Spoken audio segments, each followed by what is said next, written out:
Joe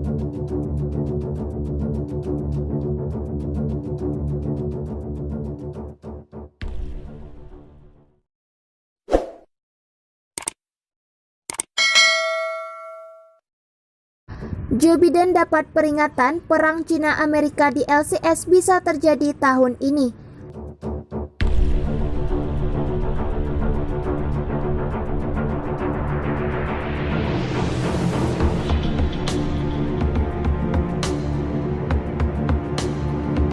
Washington, Presiden Amerika Serikat Joe Biden mendapatkan peringatan dari panel ahli kebijakan luar negeri bahwa perang di Laut Cina Selatan atas Taiwan antara Washington dan Beijing sangat mungkin terjadi. Express.co.uk memberitakan, sebuah laporan dari lembaga think tank Council on Foreign Relations mengatakan kepada Biden bahwa krisis parah di Laut Cina Selatan dapat terjadi pada tahun ini. Kondisi ini menunjukkan tindakan Cina yang semakin agresif terhadap Taiwan yang mengarah ke titik nyala berbahaya bagi Amerika Serikat.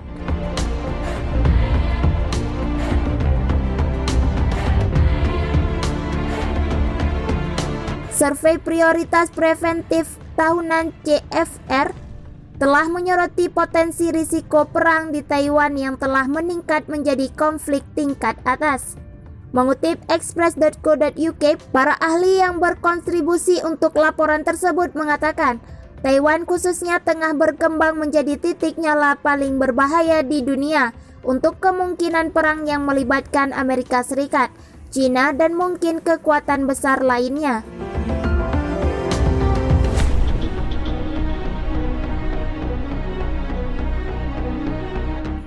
Dalam upaya untuk mencegah potensi konflik, Biden telah didesak untuk mengubah dan mengklarifikasi strategi Indo-Pasifiknya. Tujuan strategis Amerika Serikat mengenai Taiwan harus ditunjukkan untuk mempertahankan otonomi politik dan ekonominya, dinamismenya sebagai masyarakat bebas, dan pencegahan sekutu Amerika Serikat tanpa memicu serangan Cina ke Taiwan. Demikian bunyi laporan CFR. Beijing menganggap Taiwan sebagai provinsi yang memisahkan diri yang harus bersatu kembali dengan Cina dan mengancam akan merebut negara itu dengan paksa.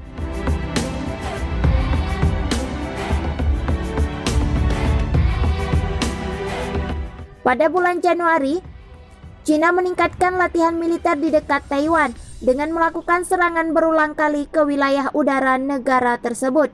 Lusinan pesawat pengebom dan jet tempur dikerahkan di atas selat Taiwan. Kami dengan serius memberitahu pasukan kemerdekaan Taiwan, mereka yang bermain api akan membakar diri mereka sendiri, dan kemerdekaan Taiwan berarti perang.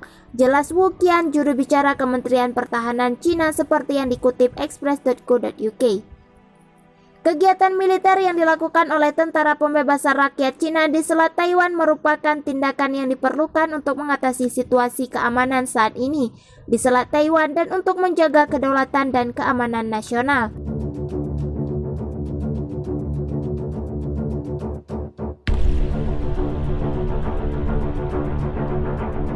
Mereka adalah tanggapan serius atas campur tangan eksternal dan provokasi oleh pasukan kemerdekaan Taiwan, tambah Wu Qian. Melanjutkan pendekatan mantan Presiden Donald Trump ke wilayah tersebut, Biden telah menyatakan bahwa dia mendukung kemerdekaan Taiwan dari Cina. Dalam panggilan telepon pertamanya dengan Ketua Komunis Cina Xi Jinping, Presiden Amerika Serikat menegaskan komitmennya kepada Taiwan. Saya juga berbagi keprihatinan tentang praktek ekonomi Beijing, pelanggaran hak asasi manusia dan pemaksaan terhadap Taiwan. Saya mengatakan kepadanya bahwa saya akan bekerja dengan Cina jika hal itu menguntungkan rakyat Amerika, jelas Biden. Namun dalam wawancara CBS, Biden mengatakan dia memandang hubungan Amerika Serikat dengan Cina sebagai salah satu persaingan ekstrim. Meskipun laporan tersebut menurunkan risiko konflik di Laut Cina Selatan, namun para ahli masih memperingatkan bahwa dampak konflik akan tinggi.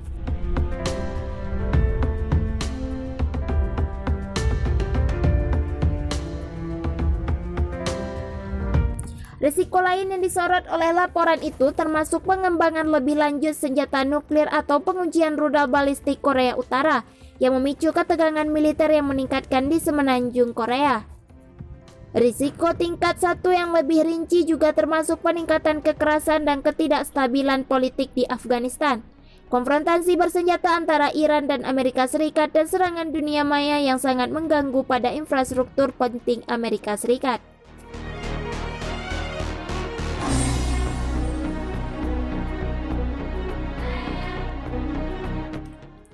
Itu terjadi setelah kapal perang Angkatan Laut Amerika Serikat berlayar di pulau-pulau yang diklaim oleh Cina di Laut Cina Selatan minggu ini. Kapal perusak berpeluru kendali USS Russell berlayar dari jarak 12 mil laut dari Kepulauan Spratly di bagian selatan, jalur air 1,3 juta mil persegi, yang hampir semuanya diklaim oleh Cina sebagai wilayah kedaulatannya.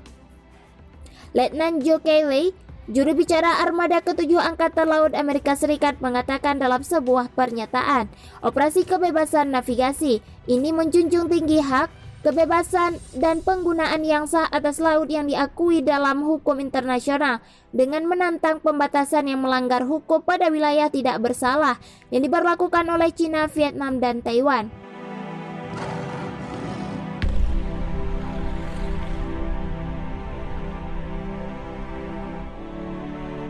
Amerika Serikat berbicara soal Laut Cina Selatan yang berbatasan dengan Laut Natuna Utara yang saat ini tengah timbul gesekan antara negara ASEAN karena saling melakukan klaim.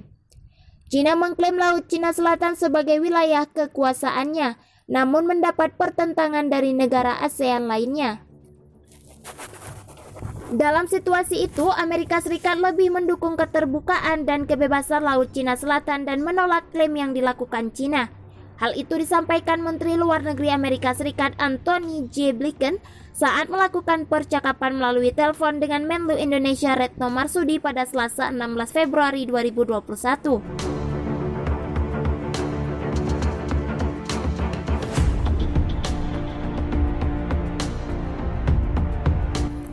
Dalam percakapan tersebut, Menlu Blinken tidak hanya membahas persoalan Laut Cina Selatan, melainkan juga membahas hubungan bilateral antara Amerika Serikat dan Indonesia dalam berbagai sektor. Sementara dalam keterangan tertulis dari Kedutaan Besar Amerika Serikat, juru bicara Kementerian Luar Negeri Amerika Serikat, Ned Prince, mengatakan Menlu Blinken telah menegaskan semakin pentingnya kemitraan strategis yang terjalin antara Amerika Serikat dan Indonesia, terutama demi kemakmuran dan keamanan kedua negara. Menlu Blinken dengan Retno Marsudi mencari peluang dalam peningkatan perdagangan dan investasi antara Indonesia dan Amerika Serikat. Selain itu, Menlu Blinken juga mengucapkan terima kasih kepada Retno Marsudi atas upaya pentingnya dalam membawa perdamaian di Afghanistan. Blinken mencatat bahwa sebagai negara mayoritas muslim terbesar di dunia, Indonesia memiliki wawasan khusus yang dapat ditawarkan kepada rakyat Afghanistan dalam usaha penyelesaian masalah politik, ujar Ned Prince dikutip dari Antara. Blinken juga memuji kepemimpinan Retno yang disebutnya sebagai teladan positif bagi perempuan dan anak perempuan.